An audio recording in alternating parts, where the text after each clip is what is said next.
Assalamualaikum warahmatullahi wabarakatuh. Di video kali ini saya akan menjelaskan tentang Pancasila sebagai sistem filsafat. Sebelum mulai menjelaskan, perkenalkan nama saya Alia Sofika, saya dari Prodi D3 Entrepreneurship dari Fakultas Ekonomi dan Bisnis. Sebelum itu yaitu makna Pancasila. Pancasila merupakan sebuah dasar negara dari Republik Indonesia. Di dalamnya terdapat sila-sila yang digunakan sebagai pandangan hidup bangsa Indonesia. Sila-sila yang ada di Pancasila memiliki maknanya masing-masing yang harus diterapkan ke dalam kehidupan setiap masyarakat Indonesia. Apa itu filsafat? Filsafat adalah ilmu yang mempelajari persoalan-persoalan mendasar tentang kehidupan, realitas, eksistensi, dan nilai-nilai kemanusiaan. Tujuan filsafat yaitu mencari kebenaran melalui pemikiran kritis dan logis. Filsafat tidak hanya menerima kebenaran, tetapi juga menanyakan mengapa sesuatu terjadi dan bagaimana kita dapat mengetahuinya. Pancasila sebagai sistem filsafat. Nilai-nilai Pancasila itu merupakan sesuatu yang telah ada dan berkembang di dalam masyarakat Indonesia, yang kemudian disepakati sebagai dasar filsafat negara.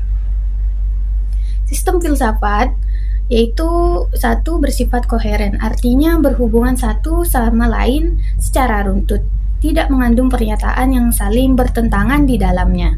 Nah, Pancasila sebagai sistem filsafat, bagian-bagiannya tidak saling bertentangan, meskipun berbeda, bahkan saling melengkapi, dan juga tiap bagian mempunyai fungsi dan kedudukan.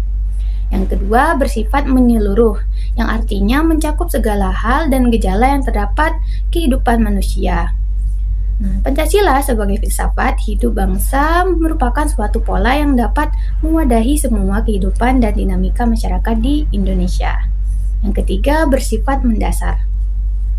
Artinya suatu bentuk perenungan mendalam yang sampai ke inti mutlak permasalahan sehingga menemukan aspek yang sangat fundamental. Nah, Pancasila sebagai sistem filsafat dirumuskan berdasarkan inti mutlak tata kehidupan manusia menghadapi diri sendiri, sesama manusia, dan Tuhan dalam kehidupan bermasyarakat dan bernegara. Yang keempat, bersifat spekulatif. Artinya buah pikir hasil perenungan sebagai peranggapan yang menjadi titik awal yang menjadi pola dasar berdasarkan penalaran logis serta pangkal tolak pemikiran tentang sesuatu.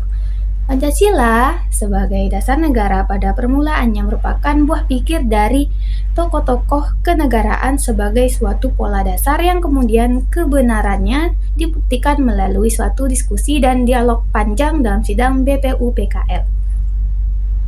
Nah, alasan diperlukannya kajian Pancasila sebagai sistem filsafat karena yang pertama, filsafat Pancasila sebagai genitivus objektivus, dan yang kedua, filsafat Pancasila sebagai genitivus subjektivus.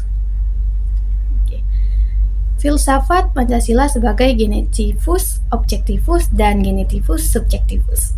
Yang pertama, genitivus objektivus, yaitu nilai-nilai Pancasila dijadikan sebagai objek yang dicari landasan filosofisnya berdasarkan sistem-sistem dan cabang-cabang filsafat yang berkembang di Barat.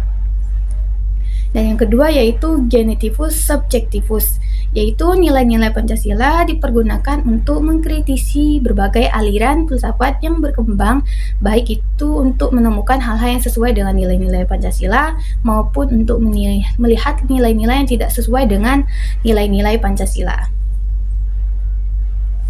Pancasila sebagai genitivus subjektivus memerlukan landasan pijak filosofis yang kuat yang mencakup 3 dimensi, yaitu yang pertama, landasan ontologis. Ontologis adalah ilmu pengetahuan yang meneliti segala sesuatu yang ada. Yang kedua yaitu landasan epistemologis. Epistemologi adalah ilmu yang membahas tentang teori. Dan yang ketiga adalah landasan aksiologis. Aksiologi adalah kajian tentang nilai ilmu pengetahuan. Itu saja yang bisa saya sampaikan. Wassalamualaikum warahmatullahi wabarakatuh.